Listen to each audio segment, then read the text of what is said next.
Students, अब हम लोग डिस्कस करेंगे कुछ लैटिन नेम्स एलिमेंट का, यानी कि जहाँ पे कुछ कुछ एलिमेंट्स का नाम जो डायरेक्ट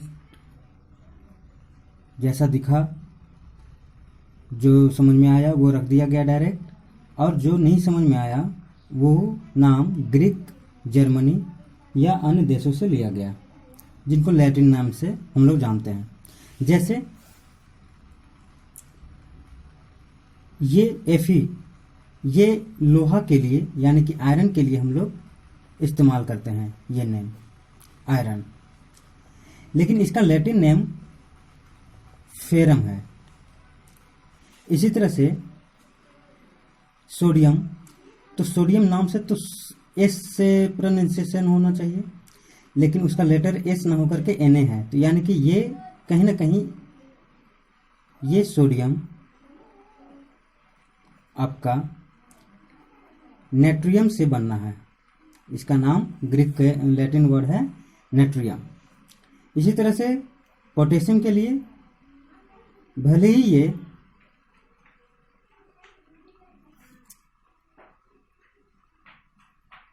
के पी से स्टार्ट हो रहा है, लेकिन इसका सिंबल जो होता है के से है, तो ये पोटेशियम ग्रीक नाम इसका कैलियम है। इसी तरह से अगर हम लोग देखें सिल्वर का, तो ये सिल्वर केवल कमर्शियल नेम है सिल्वर, लेकिन अगर इसका ग्रीक नेम देखें तो अर्जेंटिनम इसको कहते हैं। इसी तरह से गोल्ड के लिए एयू होता है, लेकिन इसका ग्रीक नेम आयुराम। इसी तरह से बहुत सारे एलिमेंट्स हैं, आप लोग देख सकते हैं। Now we will see the measuring of atomic mass, how to measure the atomic mass. तो इसका अगर प्रीफेस देखें, हिस्ट्री देखें, पहले ऑक्सीजन को लिया जाता था। क्यों? क्योंकि ऑक्सीजन ज़्यादा अभिक्रियाशील था, अनेक तत्वों के साथ अभिक्रिया करता था और कंपाउंड बनाता था, और इसका जो एटॉमिक मास है, इसका अधिकांश मोस्ट ऑफ एलिमेंट्स से इसका एक पूर्णांक प्राप्त होता था। पूर्णांक मतलब होल नंबर, कोई फ्रैक्शनल नहीं मिलता था। लेकिन बाद में इसके साथ कुछ डिस्क्रिपेंसी आने लगा कि बहुत ज़्यादा एलिमेंट का जब खोज हुआ तो तब मेजर करने में इसका यूज ज़्यादा नहीं देखा गया, फ्रैक्शनल ये वैल्यू देने लगा ज़्यादा, जिस कारण से इसको हटा दिया गया, इसको ऑब्सोलीट कर दिया गया। अब हम लोग कार्बन 12 को लेते हैं।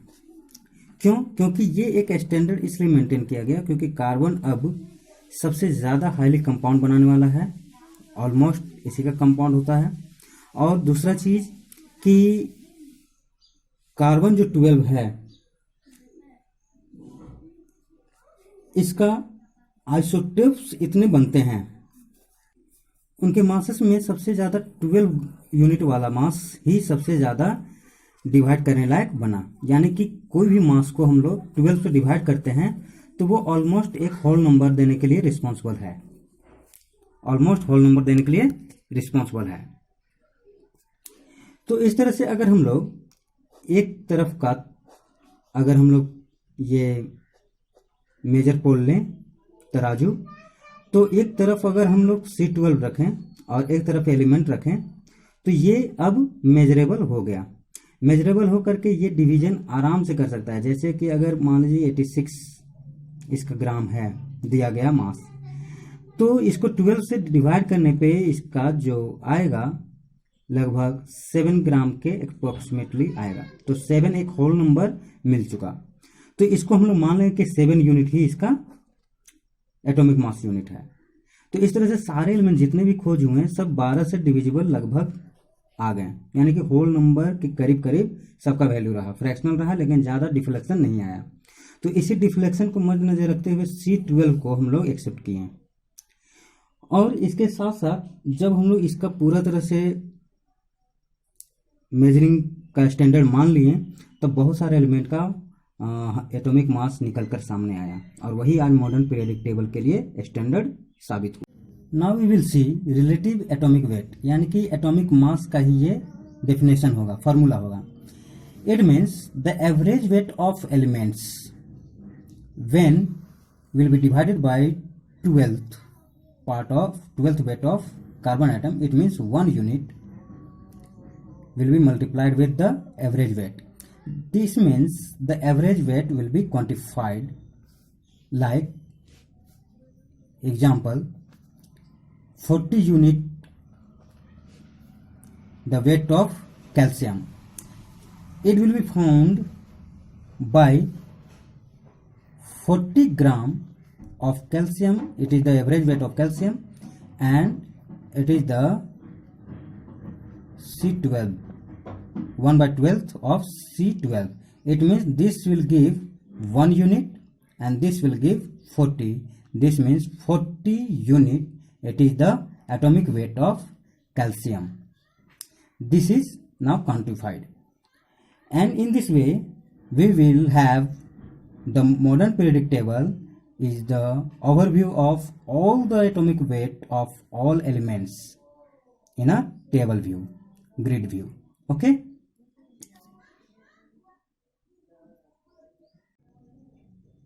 Now molecules of compound.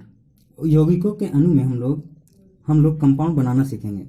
Compound बनाने के लिए हम लोग पहले तो उसका रेशियो का कैलकुलेशन होना चाहिए। उसके बाद हम लोग सीखेंगे कंपाउंड बनता कैसे है, how to form the compound. पहले तो जैसे कि H2O, अगर एग्जांपल लें H2O का, यानी कि ये वाटर है, वाटर मॉलिक्यूल है, तो ये वाटर मॉलिक्यूल में हाइड्रोजन का 2 एटम यानी कि 1 यूनिट और 1 यूनिट 2 यूनिट है, और ऑक्सीजन 16 यूनिट। अगर इन दोनों का रेशियो निकाला जाए तो 2 1 जा 2, 2 8 जा, यानी कि 1:8 का रेशियो ये फुलफिल करता है, यानी कि ये 1:8 रेशियो फिक्स प्रोपोर्शन को शो कर रहा है। हम लोग इसका यूनिट कैसे निकालें, हाइड्रोजन का अलग, ऑक्सीजन का अलग, ये याद करना पड़ेगा। हम लोग एक लिस्ट आउट तैयार करेंगे इसके अगले वीडियो में, कि वो लिस्ट आपको पूरा दे देगा एलिमेंट्स का 30 तक का सारा मास, और उसी हिसाब से आपको ये फिक्स प्रोपोर्शन निकालना होगा। ये क्वेश्चन आता ही है, ये इंपॉर्टेंट है। Now we will see the molecules of compound. यौगिकों के अणु हम लोग कैसे बनाते हैं यौगिक के अणु। तो अगर हम लोग 2 एलिमेंट लें एग्जाम्पल, इसको एक एग्जाम्पल के तौर पे ही समझेंगे ताकि हम लोग बाद के क्वेश्चन के लिए ज़्यादा तैयार हो पाए। जैसे हाइड्रोजन और ऑक्सीजन का एलिमेंट को मिला के, एटम को मिला करके हम लोग को मॉलिक्यूल बनाना है। तो सबसे पहले ये एक कॉलम बनाएंगे। तो कॉलम में फर्स्ट वाला होगा मास रेशियो, उसके बाद एटॉमिक मास, उसके बाद मास रेशियो, उसके बाद सिंपलेस्ट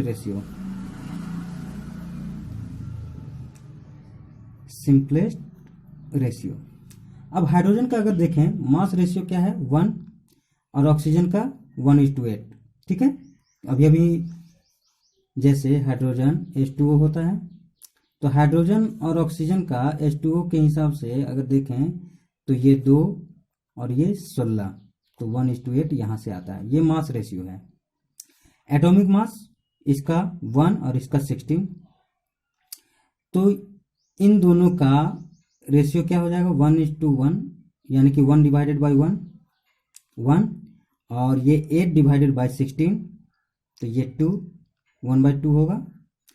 तो ये 1 और ये 1/2, ये एक सिंपलेस्ट रेशियो में कैसे फाइंड आउट किया जाता है, तो इसको हम लोग 2 से मल्टीप्लाई करेंगे, और इसको भी हम लोग किससे मल्टीप्लाई करेंगे 2 से, क्योंकि यहाँ पे 2 कन्वर्ट करना है ताकि ये होल नंबर में, फ्रैक्शनल ना हो करके होल नंबर में आए। तो ये 2 आ गया और ये 1, तो H के लिए कितना मॉलिक्यूल जा रहा है, H के लिए 2 एटम, तो H2, और ऑक्सीजन के लिए 1 एटम, ये कंपाउंड बन गया। इसी तरह से हम लोग कैल्शियम ऑक्साइड को लेते हैं, तो कैल्शियम लेंगे और ऑक्सीजन लेंगे। कैल्शियम अगर देखें तो इसका रेशियो जो होता है कैल्शियम का 40 और इसका 16, तो 16 2 जा 32, 2:1 के रेशियो में लगभग। या और भी देख लेते हैं, ऐसा करते हैं 2 8 जा 220, 4 2 जा 4 5 जा 5:2, 5:2 के रेशियो में। तो इसका मास रेशियो 5:2 और इसका मास हो जाएगा 40 और इसका हो जाएगा 16। अब इसका रेशियो हम लोग देख रहे हैं 5/40 1/8 और इसका 8 2/16 इक्वल टू 1/8। ये भी 1/8, ये भी 1/8, तो ये 8 ये 8, तो क्या आ गया 1 1, यानी कि कैल्शियम का भी 1 एलिमेंट 1 एटम और ऑक्सीजन का भी 1 एटम। तो आई थिंक ये आपको क्लियर हो गया होगा। आपके लिए क्वेश्चन है कार्बन डाइऑक्साइड और आपका NH3, इसको आप लोग बनाइएगा।